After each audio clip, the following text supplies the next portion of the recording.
یہ کہانی ہے ایک ایسے انسان کی جو انتہائی شریف اور امانت دار انسان ہے۔ آغا صاحب جیسے ہی اپنے گھر کا کرایہ لینے آئے تو ان کا کرایہ دار موجود نہیں تھا، بلکہ ایک خطرناک شکل والا شخص باہر آیا اور اس نے آغا صاحب کو بتایا کہ وہ اس مکان کا نیا مالک ہے۔ آغا صاحب یہ سن کر چکرا گئے۔ انہیں لگا کہ شاید یہ جھوٹ ہے، مگر اس شخص نے جس طرح ان کے منہ پر دروازہ بند کیا وہ سمجھ گئے کہ ان کے ساتھ بہت بڑا دھوکا ہو گیا ہے۔ اس کے بعد ان کی زندگی مشکل سے مشکل تر ہوتی گئی۔ انہوں نے ہر ممکن کوشش کر لی، ہر دروازہ کھٹکھٹایا، مگر کچھ نہ بن سکا۔ پولیس کے پاس رپورٹ درج کرائی تو بھی کچھ حاصل نہ ہوا۔ قبضہ کرنے والے شخص کے پاس پکے کاغذات تھے۔ پھر یہ معاملہ عدالت تک پہنچ گیا، جہاں ایک تکلیف دہ اور صبر آزما عمل کا آغاز ہوا۔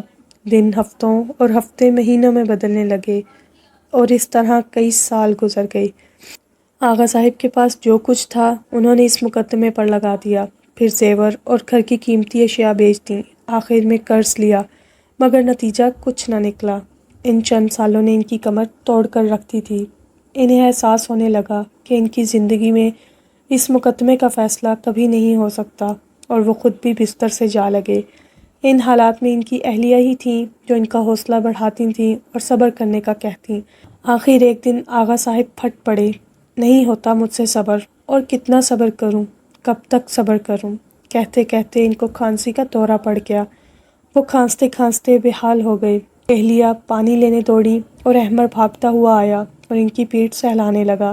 آغا صاحب نے پانی پیا اور گہرے گہرے سانس لینے لگے، پھر آہستہ سے بولے، بے شک ہمیں صبر کرنا چاہیے، لیکن اب میرے صبر کا پیمانہ بھر چکا ہے۔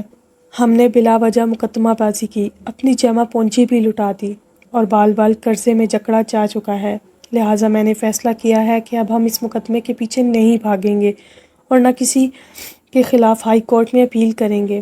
آغا صاحب نے آخری کوشش کی، کیونکہ ان کے پاس مقدمے کو چلانے کے لیے اخراجات نہیں تھے۔ انہوں نے جج کو صاف صاف بتا دیا تھا۔ انہوں نے ایک سرکاری وکیل کی خدمات ان کے حوالے کر دیں، جو سست روی سے مقدمے کی کارروائی کو آگے بڑھاتا رہا، مگر مخالف وکیل ہیلے بہانے کے ذریعے مقدمے کو ٹالتا رہا۔ آخر ایک دن وہ آیا جب عدالت پہنچنے کے لیے بھی پیسے نہیں تھے۔ آغا صاحب عدالت نہ جا سکے۔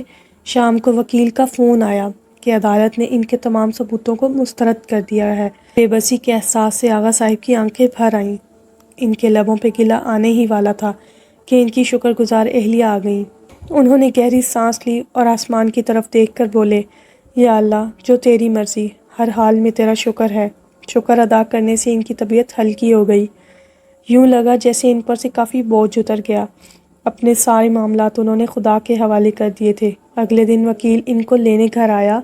وہ بہت خوش ہوا۔ اس نے گرم جوشی سے آغا صاحب سے ہاتھ ملایا اور ان کو خوشخبری سنائی کہ جس پراپرٹی ڈیلر نے ان سے دھوکہ کیا تھا اسے دل کا دورہ پڑا۔ اس نے مرنے سے پہلے اعتراف جرم کر لیا، جس سے مقدمہ ان کے حق میں ہو گیا ہے اور جلد ان کا مکان انہیں ملنے والا ہے۔ یہ سن کر آغا صاحب اتنا روئے کہ آنسو تھمنا مشکل ہو گئی۔ ان کی آزمائش ختم ہو گئی تھی جس نے انہیں پریشانی میں ڈالا تھا۔ اللہ نے انہیں اس پریشانی سے نکال لیا۔ یہی ان کے صبر کا انعام ہے، اور اس کہانی سے ہمیں یہی سبق ملتا ہے کہ ہمیں اپنا ہر معاملہ، ہر پریشانی، ہر مشکل اپنے اللہ کے سپرد کر دینی چاہیے، اور بے شک اللہ تعالیٰ ہمارے دلوں سے واقف ہے